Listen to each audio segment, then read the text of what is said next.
Hi there. Today we're going to learn about how to use the budget feature in Houzz Pro. To get started, choose a project that you want to work with. I'm going to choose this June Jones residence project right here. All of our budgets are going to start with the proposal. So if you don't have a proposal created for this project, you're going to want to go ahead and pause here and create one. To get things started, let's scroll down into the finance section of our navigation and choose budget. Now that we're here, you can see that it's asking you to link a proposal here, or you can use this budget setup in the top right-hand corner to link your proposal. Let's choose to do it right here. Let's click budget setup, and you'll see that you have the option to link proposals or purchase orders. We'll come back to purchase orders later, but for now, let's look at the proposals that I already have for this project. Okay, looks like I have this $33,000 proposal. It's already been approved by my client, and that's the one that I want to sync with my budget so that I can compare what I originally proposed to the client versus what we actually spent. So let's just hit sync documents, and now what's going to happen is it's going to pull up all of the different categories that I had on that proposal with all of the items underneath. You'll see by default they're all collapsed, so you can quickly expand them one by one, or in the top right hand corner you can click expand all and it will expand all of those line items for you immediately. So let's dive into the different columns. First one is the name column. So the name column is going to pull directly from your proposal. So you can see I had the category design time with the different types of design time that I'm anticipating for this project. And then same thing for the furniture, and that's how I've kind of grouped things together. So that's the name column. Then we have our estimated column. So this estimated column, again, is going to come directly from our proposal, and that is going to be the anticipated cost for each of those different items as well as the overall categories. If you hover over the summary for estimated up at the top, it's going to give you a little bit more detail, like that it includes your markup, your shipping, and discounts. But something important to note is that taxes are excluded from this calculation. The next column that we want to talk about is this actual column here. You can see that they all come empty by default. And what you'll want to do is link your expenses, such as your time entries. If you added any expenses into Houzz Pro or any purchase orders, this is where that will fill in so that you can kind of build up the expenses based off of each individual line. And then lastly is going to be your variance. So that's going to show you the difference between the two. So if you said that you plan to spend $22.50 on concept development in hourly rates, and you actually spend $2,000, then this variance would be $250. So something else to note here is that if you're over budget, like let's say that you spent $2,400 instead of $2,250, this would give you a red total amount of the variance between the two. As well as up at the very top, it's going to turn red if your project is going over budget. So a few different ways for you to kind of quickly and easily see, hey, I'm over budget on this project, I need to pump the brakes on spending, or I need to go back to the client and do an additional proposal to let them know that we're kind of over budget on things.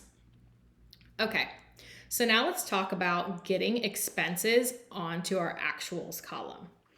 If you want to click right here in line with the specific line you want to work with, there's a little plus icon there that you can use to quickly add expenses or time entries. You can see at the top, it's reminding me, this is the concept development line item, and this is what it came from. It came from the specific proposal.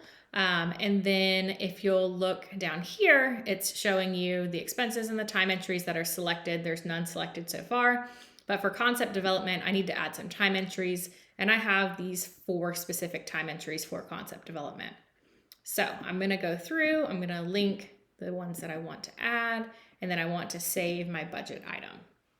So that's how you link time entries, and you can see here it's updated. So now I've actually spent $1,650 and there's $600 remaining. So if I need to say, okay, we're going to end up needing more time for concept development, now I can kind of analyze and see, okay, I need to increase this budget, or I need to request some additional retainer money from the client, something like that.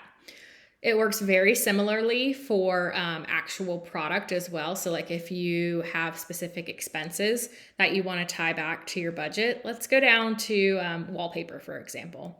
Let's click the plus icon there, and I have an expense for the shoemaker wallpaper. So let's go ahead and click link there, hit save budget item. And then again, it's gonna update that for me and show me, okay, I estimated to spend that. I actually spent that. Here's the differential between the two. And then again, wallpaper labor, let's say that I had that as well. I'm gonna save that one too.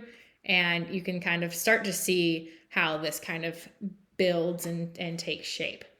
So yeah, and then additionally, one other thing, like let's say under accessories, let's just say we want to add in one flat rate expense. Maybe we ordered a bunch of stuff from Blue Ocean Traders or a different brand. Let's just say Blue Ocean accessories. And let's say that we accidentally spent over, we spent $5,000, and let's go ahead and save that. So I just wanted to show you, you can create an expense from scratch right here, and then it's going to automatically be linked. Then once you hit save, it's going to be added to your budget automatically. So now you'll see, oops, we are over by $500 on this project. And that's a warning flag for you to do what you need to do. The other thing that I want to show you as well is the purchase orders piece. So we saw at the beginning under budget setup, there was the option to attach purchase orders. So I don't have any created right now. So let me show you real quick how you would create purchase orders if you've never done that before. So if we go back to the proposals page, and choose that proposal that I turned into a budget. Let's see. What you can do is you can actually select the items that you want. So like, let's pretend that you have the actual items in here loaded into your proposal. You can actually click actions and then click create purchase orders. And that will go ahead and create those purchase orders for you so that now when we go back to the budget, you have access to those purchase orders that you can now link to the overall budget, and then you can also link them to the individual lines as well. Really cool. One last thing that I want to show you, if you ever wanted to export this out to share it with your customer or share it with another third party, you can use the actions menu up at the top to export it to Excel. So that's all I've got for you today regarding the budget feature. Please give us feedback and let us know what you think. We're super excited about this new feature. Thanks, everyone.